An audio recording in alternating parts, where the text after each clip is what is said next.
We've been on the road for a year and a half with a year to volunteer. And we've got some big news to share.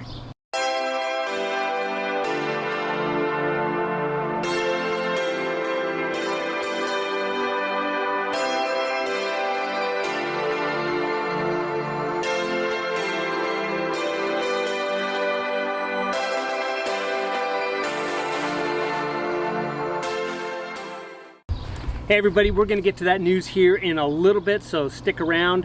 I'm Phil and this is Shar. And of course our sweet boy Domino. And if you've never seen one of our videos before, we run a program called A Year to Volunteer. We've been on the road for a year and a half, traveling all around the country doing volunteer projects. Take a look at our project videos. I've got a couple of playlists down there. Project videos and then everything else where we share some videos of things that we've had to do while we've been on the road. Yep, but we have been off now for a month and a week. Our Oklahoma project was postponed due to weather, and so that gave us a 2-month void. But as all RVers do, we figure out something to do during that time. Yep, we tried to be better tourists. We drove around, we saw a state that we've never seen before, North Dakota. We're currently here in Woodward, Iowa. There's a Boondockers welcome site that you may have visited before because it's perfectly on the path to South Dakota from the eastern half of the U.S. It's called Burkhart Farm. If you've never stayed here before, you need to. Donna and Mark are fantastic, and we've just been hanging out down here for a little bit amidst the cornfields. Yes, it's absolutely beautiful. I don't know what it is about cornfields. I find them to be very pretty and very relaxing. I sleep like a baby out here. A little bit eerie too, because all horror movies are made with cornfields, and they're just terrifying. So we've seen a couple of movies since we've been here too, but it's been wonderful. So what have we gotten done since we've been on the road? Yeah, so with our 2 months off, of course, that's time for maintenance and upgrades. One of the first things we did was this one, finally installed our AC soft starts, which we've had for a year and a half, pretty much since we started. AC soft starts are little boxes that you can attach to your air conditioning units or your heat pumps to reduce the surge of power when you start your air conditioners. We are fully boondock capable with solar, and we can run our air conditioners off of solar power. So having those soft starts really reduces the jam on the batteries when we start those things. So I took the time to get those installed after a year and a half. Sorry about that. Hey, Andrew. best things come to those who wait, right? Yeah. Now, kind of staying on the theme of the AC, of course, it got to be summer. We were using our ACs, and our newly replaced AC that's up in the front started giving us trouble again. 10 months old, it has an issue where the fan motor is running hot. Okay, the compressor's running. Doesn't like it because the fan's not running. First thing I've noticed when I took some interferences off is, look at this.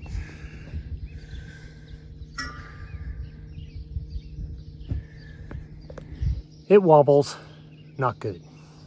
I don't know if it's fixed yet. But we did get another motor. We put that in, that made the problem worse. So we put the old motor back in there. I checked everything. Hopefully we'll get that solved because it's the summertime and you don't need an AC that's in crappy Especially when you're going to hot and humid Florida during the dead of summer. So and it's gotta new. have the ACs. It's new. So shame on you, Dometic. All right, so I just put Domino inside because he's getting a little pesky. He was getting hot and he was panting, so inside into the AC he went. And the AC is working because it really doesn't start tripping until it's like in the 90s, and it hasn't tripped yet since I put the old motor back in. But this is the second year in a row the front AC has been hiccuping. It's a brand new Dometic Penguin 2 low profile AC that should not be having this problem, so we got to get that resolved. Yeah, we're going to hot and humid Florida, so we have to have both those ACs working. Definitely. So, after that, we decided to move on to the outside of the coach, and we resealed some of the exterior seams. That helps keep the wet out and the dry in. Yeah, you have to do that periodically. We were turned on to some stuff called ProFlex RV. It is a good sealant that is an all-weather. It's meant to handle all the vibrations and the movements of RVs, and it's really durable, lasts a few years. So we took care of the main seams going all the way down on each side of the coach. We had some paint work done on the left side of the coach, so it just needed to be resealed. So we got that off the list finally. Check! And then we stayed outside and you started working on the trailer wheels, yeah?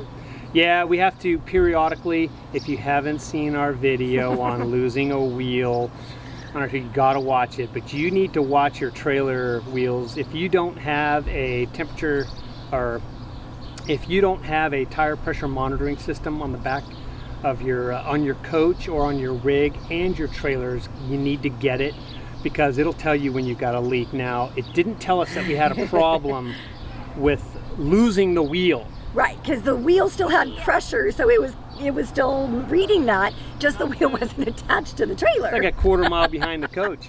And since then, we've been very wary about trailer maintenance, and one of those is making sure that your wheels are properly lubricated.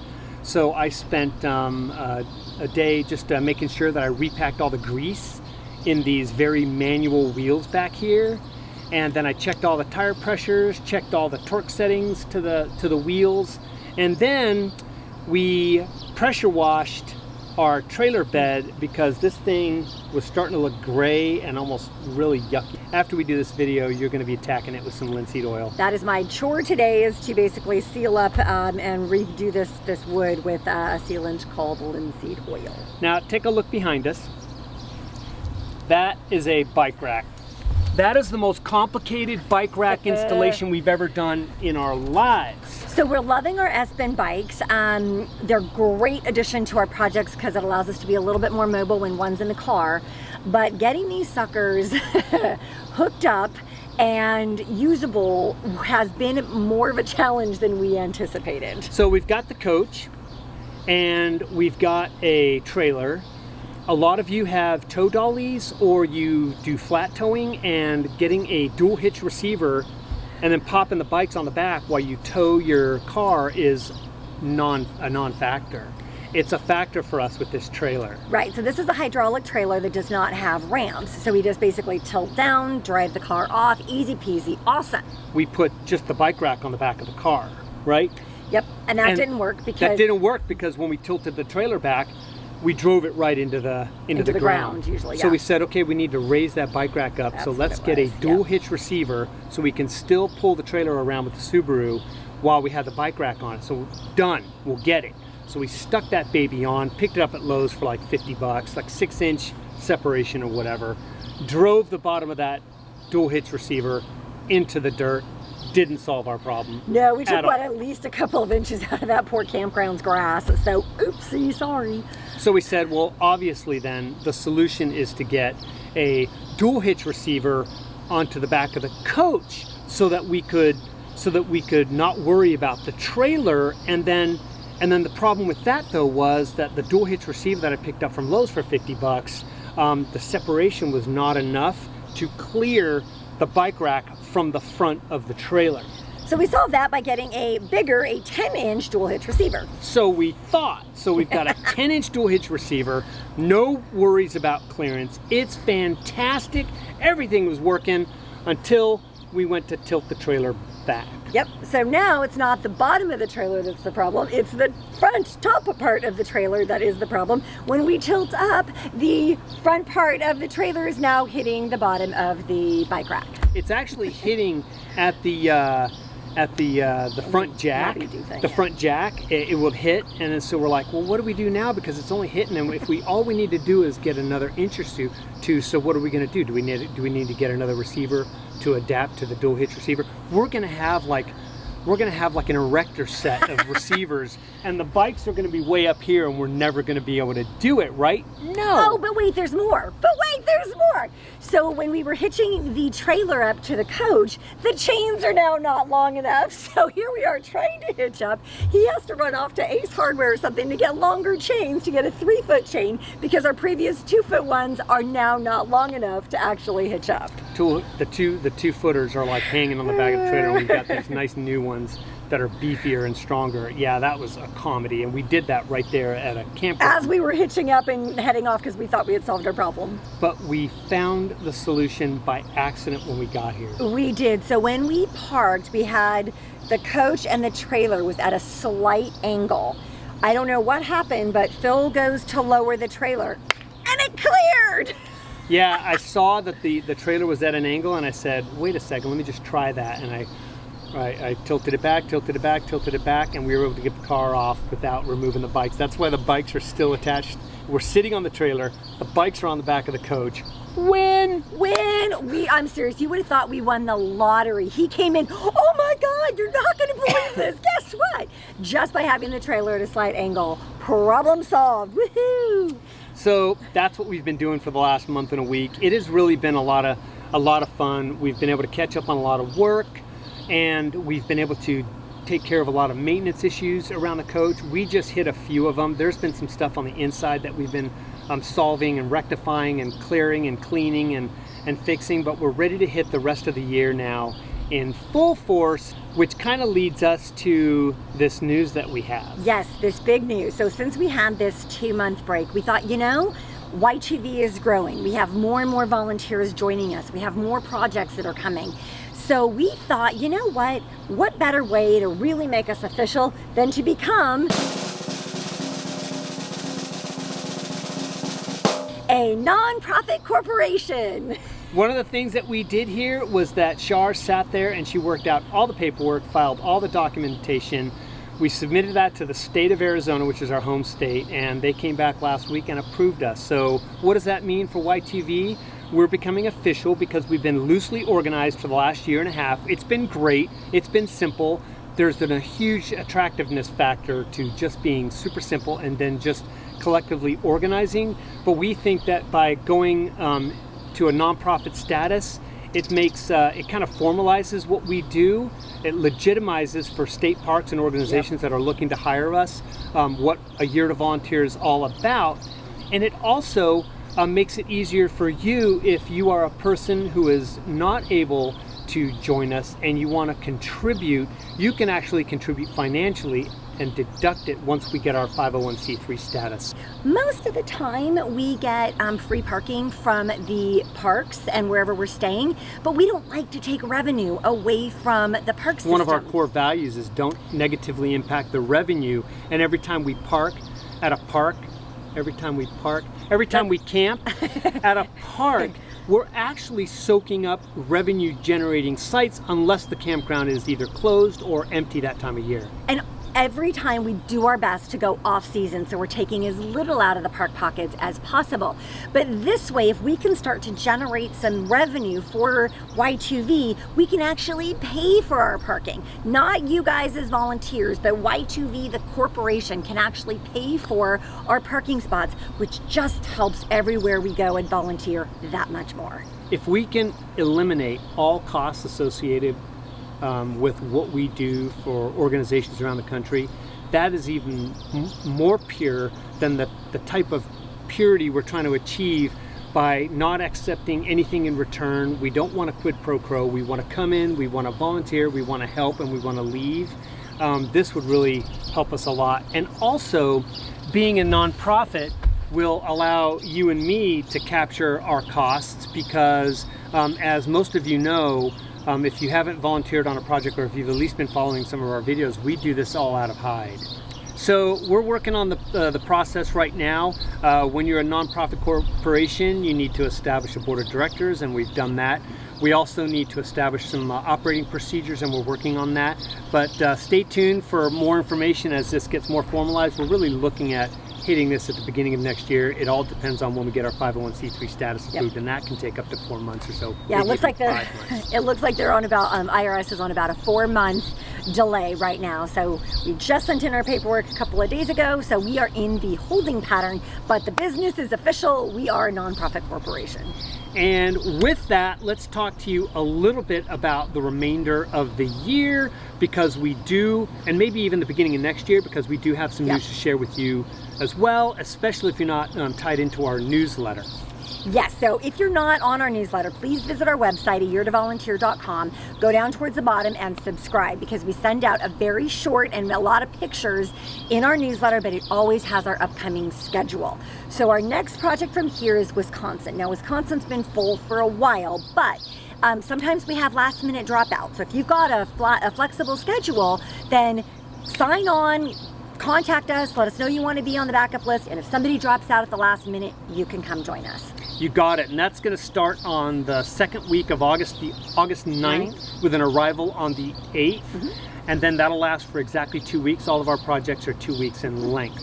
So it ends on the 20th, and we'll all head out on the 21st. Right, and then from there, we're going to take another 3-week break. What are we going to do? We'll find something, I'm sure. And we head down to Oklahoma for a project that officially starts on the 13th of September. It lasts another. This is the project that was rescheduled from last month. Yep. And we're going to spend 2 weeks down there helping Healton, Oklahoma renovate their municipal campground at Healton Lake.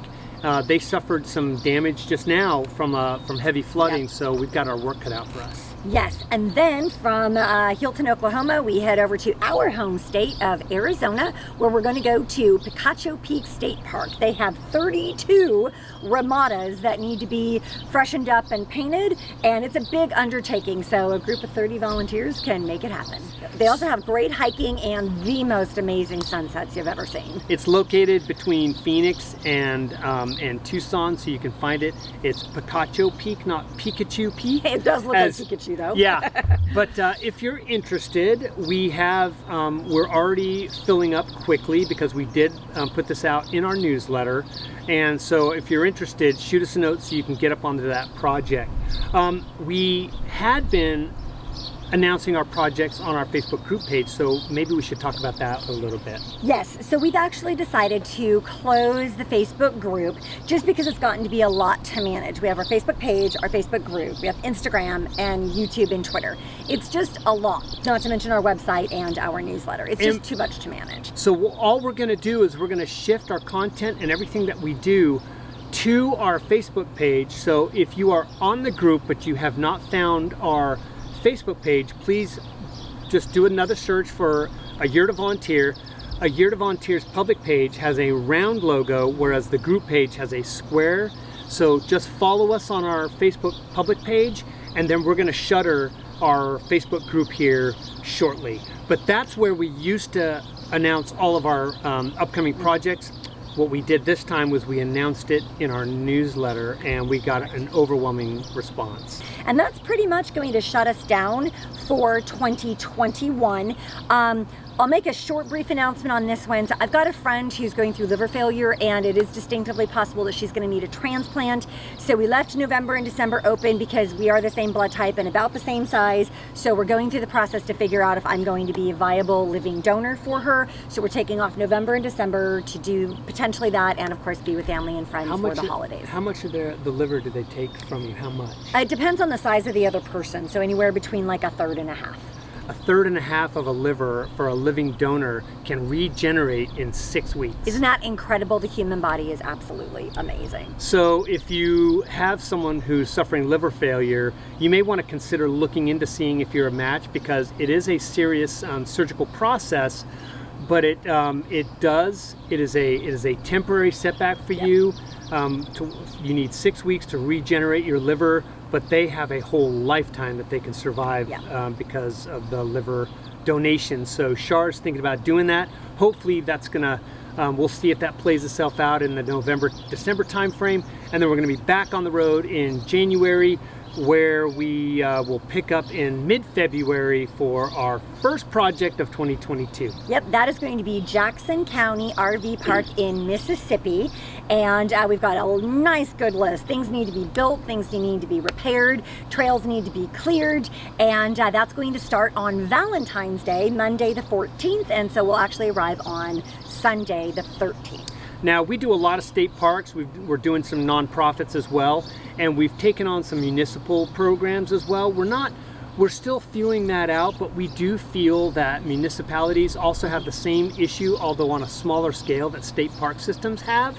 So usually it's budget shortfalls. Yep. Many people get the benefit of municipal parks as well, and based on their outreach or our communications, we step up. So Jackson County Parks was really interested in having A Year to Volunteer come in and lend them a hand as they did some restorative work on their park system. And so Jackson County RV Park is it.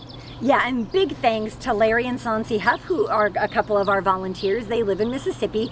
They gave us the reference to the person to speak to in Jackson County, and within 2 weeks of contacting them, they had said, yes, we're interested, please come, what are your dates? And with that, if you know of a park system, or you have a contact, or you know of a park that could use a helping hand, a state park or what have you, make sure you either comment below or shoot us a note at ayeartovolunteer@gmail.com and give us a heads up, because we rely on input and tips from you guys to find out where we're going to go. I think next year we're going to kind of go north again and maybe hit Michigan in late spring. We're still talking to them.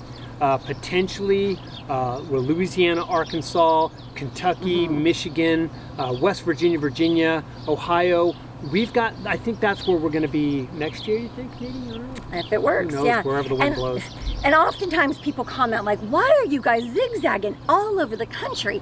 We just can't control when a park system is going to be A, available, B, have the money and the supplies to be able to do a project. So we were hoping that, Michigan and Kansas were going to happen this year, but they're just not ready for us until spring of next year. So we are always zigzagging around to the places that need us most, and yeah, get back to us and say, hey, come on over. Well, we hope this was a little bit entertaining and more informative for you. It's not a flashy video by any means. If you have any questions about any of the maintenance that we did, definitely post your comments down below and we'll get back to you on that. And if it's something that we need to do a video on, we can. We do know that there's a lot of videos out there on how to do stuff, so I'm sure it's available out there in the YouTube verse, but I hope this was at least informative to kind of show you where we're headed as a Year to Volunteer. Absolutely, and if you are interested in joining in on a project, we're only taking reservations by one system, by one means, which is email. The only way to sign up and subscribe for a project to join us is to send us an email. We send you a list of questions, and then we get you on the list. Yeah, it's not an Insta reply, it's not a Facebook reply, it's not a tweet. Yeah, because again, it's too hard to track who signed up where and through which channel. So if you want to sign up for a project, please send us an email at ayeartovolunteer@gmail.com. Thanks a lot, everybody, and we hope you liked this video. If you did, please give us a thumbs up and subscribe. As always, please share with your family and your friends, because volunteers is what makes Y2V tick, and we need you. See you later, everybody. Bye.